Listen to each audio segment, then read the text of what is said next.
पिछले क्लास में हम लोग चर्चा किए थे कैपेसिटेंस ऑफ कंडक्टर। तो फॉर्मूला आया था C equal to Q by we.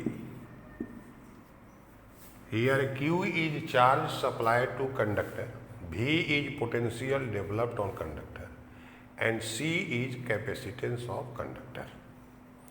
तो if V equal to 1 volt then C equal to Q। तो we can define capacitance of conductor. Capacitance of conductor is numerically equal to that amount of charge which is required to develop 1 volt potential on it. Capacitance of conductor is numerically equal to that amount of charge which is required to develop 1 volt potential on it. तो this is definition of capacitance of conductor. कोई आपसे पूछे define capacitance of conductor, you can write this definition. Capacitance of conductor is numerically equal to that amount of charge which is required to develop 1 volt potential on it. Now according to this relation we can write unit and dimension of capacitance. The SI unit of charge is coulomb. SI unit of electric potential is volt. So SI unit of capacitance is coulomb per volt which is called farad.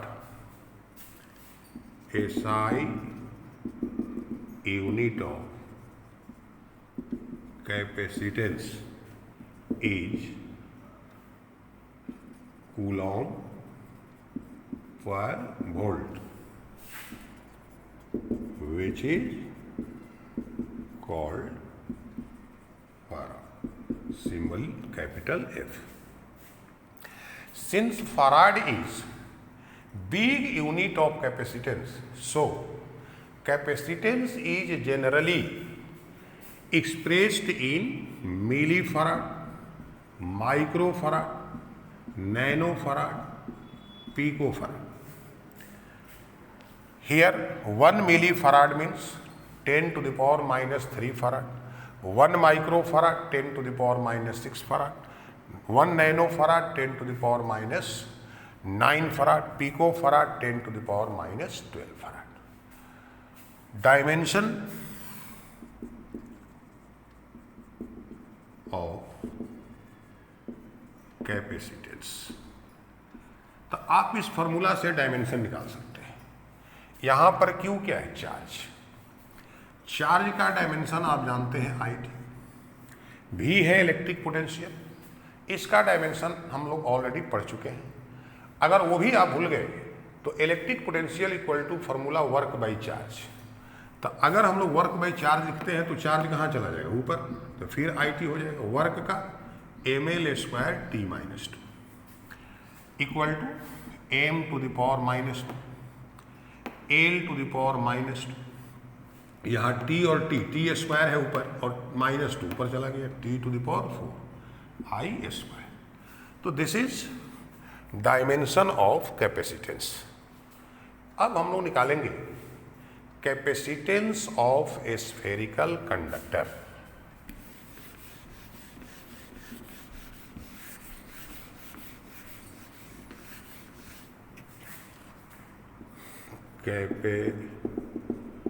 Capacitance of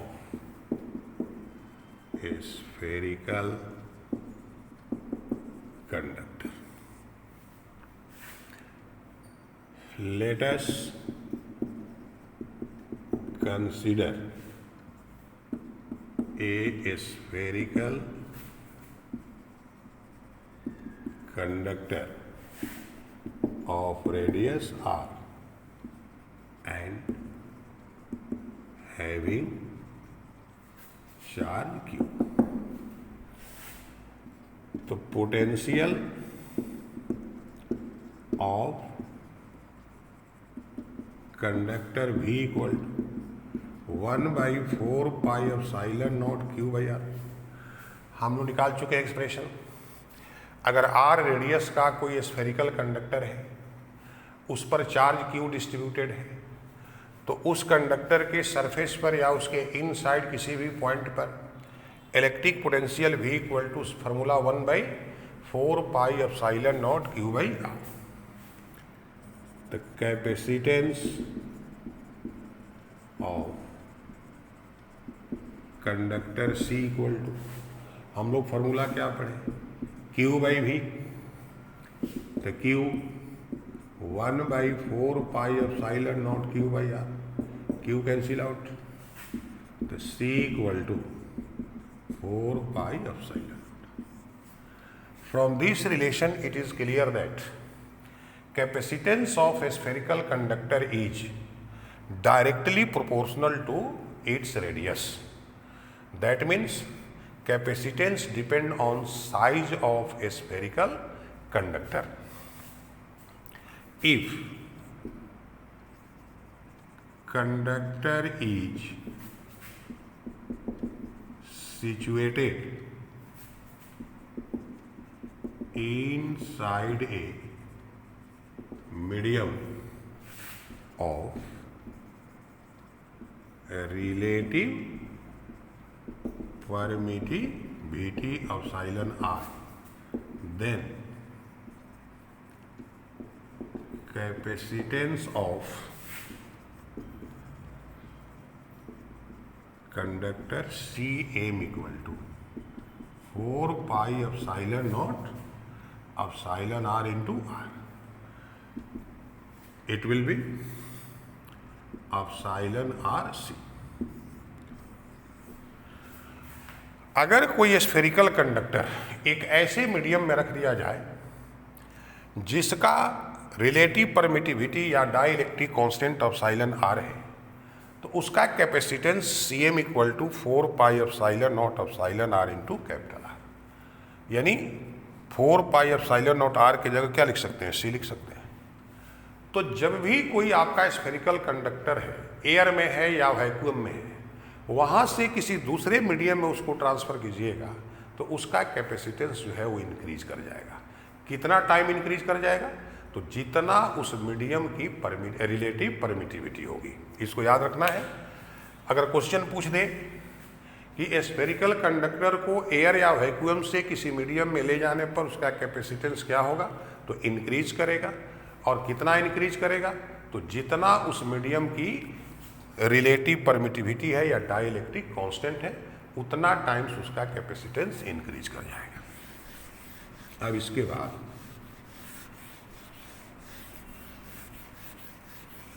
हम लोग निकालेंगे electrostatic potential energy of A charged conductor. Electrostatic potential energy of A charged conductor. तो किसी भी conductor को जब आप charge कीजिएगा तो इनिशियल चार्ज देने पर तो कोई वर्क नहीं हुआ, लेकिन उसके बाद अगर और भी चार्ज उस पर आप सप्लाई करते हैं तो जो कंडक्टर पर इनिशियल चार्ज आया उस अब नेक्स्ट चार्ज को रिपेल करेगा। तो उस रिपल्सन के अगेंस्ट आपको चार्ज देने में वर्क करना पड़ेगा और वही वर्क उस कंडक्टर में पोटेंशियल एनर्जी के रूप में क्या होगा, स्टोर हो जाएगा। तो हम लोग जब भी किसी कंडक्टर को चार्ज करें तो चार्ज देने में कितना वर्क करना पड़ेगा इसकी गणना हम लोग कर देंगे, तो पोटेंशियल एनर्जी का एक्सप्रेशन निकाल लेंगे। Let us consider a conductor of capacitance C. Initially charge on conductor is Q and potential of conductor is V. Suppose the capacitance of conductor is C, initially charge on conductor is Q and potential of conductor is V. Work done to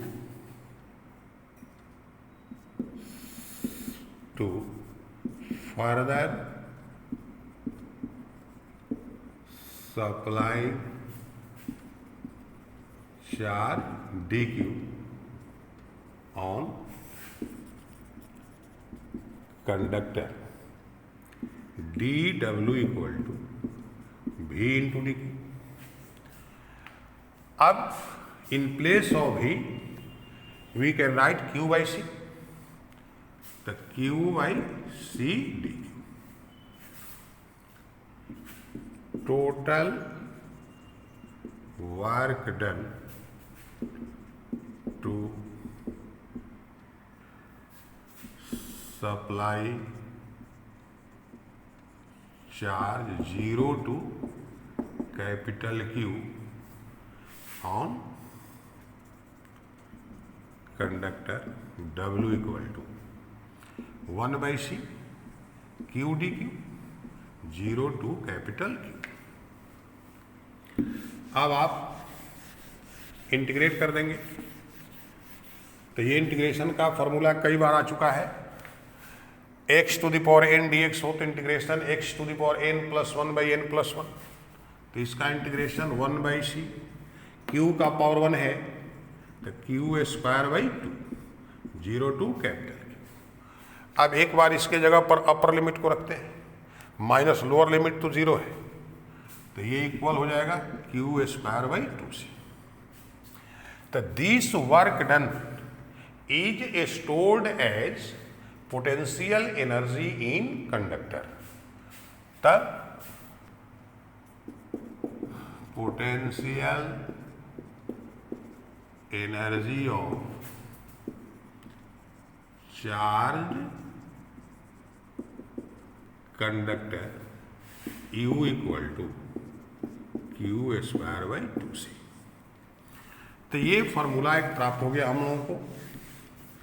अगर किसी conductor का capacitance C है, उस पर total supplied charge capital Q है, तो उसकी potential energy U is equal to Q square by 2c. इस फॉर्मूला को और नेक्स्ट दो फॉर्म में आप चेंज कर सकते हैं. Since Q equal to CV, therefore U equal to, the in place of Q we can write CV. Here is Q square, so it is C square V square by 2C, or U equal to half CV square. This is the next form of this formula. U equal to half CV into V, and in place of CV we can write Q. U equal to half QV. So these are three form of electrostatic potential energy of charge conductor. One is U equal to Q square by 2C, another U equal to half CV square, and U is equal to half QV. तो जैसा question होगा उस हिसाब से आप formula लगाएंगे. अगर charge और कैपेसिटेंस मालूम है तो इसका यूज़ करेंगे, अगर कैपेसिटेंस और पोटेंशियल मालूम है तो इसका यूज़ करेंगे, चार्ज और पोटेंशियल मालूम है तो इसका यूज़ करेंगे. अब ये जो दो फॉर्म है इस पर दो तरह का ऑब्जेक्टिव क्वेश्चन पूछता है. मान लो एक question, there are two charged spherical conductors of different radii but having same charge, which will have more potential energy. There are two charged spherical conductors of different radii but having same charge, which will have more potential energy. आपसे question यही पूछ दिया गया, तो आपको ये देखना है कि इसमें क्या क्या इंफॉर्मेशन दिया हुआ है। तो एक इंफॉर्मेशन है कि दोनों का रेडियस डिफरेंट है, दोनों पर चार्ज सेम है, और पोटेंशियल एनर्जी के बारे में हमको बताना है। तो ये जो तीन फॉर्म है इसमें कहीं रेडियस तो है नहीं, लेकिन हम लोग अभी चर्चा की इसके पहले कि किसी भी चार्ज स्फेरिकल कंडक्टर का जो कैपेसिटेंस है उसके रेडियस का डायरेक्टली प्रोपोर्शनल होता है। That means capacitance of spherical conductor is related with radius. तो रेडियस के बारे में इंफॉर्मेशन है, मतलब कैपेसिटेंस के बारे में इंफॉर्मेशन है। तो कैपेसिटेंस अलग अलग है, चार्ज सेम है, पोटेंशियल एनर्जी के बारे में आपको बताना है, तो इससे रिलेटेड ये फॉर्मूला है। तो दोनों का चार्ज सेम हो गया तो potential energy inversely proportional to capacitance. तो जिसका कैपेसिटेंस कम होगा उसकी पोटेंशियल एनर्जी अधिक होगी, और कैपेसिटेंस किसका कम होगा? जिसका रेडियस छोटा होगा। यानी जो स्मॉलर स्फेरिकल कंडक्टर है उसकी पोटेंशियल एनर्जी क्या होगी? अधिक होगी। तो आपका आंसर क्या होगा? Which will have more potential energy? The smaller spherical conductor। या इसी क्वेश्चन को अगर इस प्रकार से पूछ दे, there are two charged spherical conductor of different radii. They are connected to each other by a conducting wire, which will have more potential energy। अब question पूछ दिया, there are two charged spherical conductor of different radii, they are connected to each other by a conducting wire, which will have more potential energy। तो अब यहाँ भी आपको जो information दिया गया, दोनों का रेडियस अलग है, मतलब दोनों का कैपेसिटेंस जो है वो क्या है? अलग है। ये इंफॉर्मेशन आपको मिल गया। अब दूसरा जो इंफॉर्मेशन है वो इसमें छिपा हुआ है। दूसरा कौन सी क्वांटिटी है जिसके बारे में आपको इंफॉर्मेशन दिया हुआ है? तो इस लाइन को आप देखिए, they are connected to each other by a conducting wire. तो जब भी दो अलग अलग कंडक्टर को आप किसी कंडक्टिंग वायर से कनेक्ट कर दीजिएगा तो हाइयर पोटेंशियल वाले कंडक्टर से लोअर पोटेंशियल वाले कंडक्टर में आपका जो है ट्रांसफर होगा चार्ज। कब तक? जब तक दोनों का पोटेंशियल सेम नहीं हो जाता है।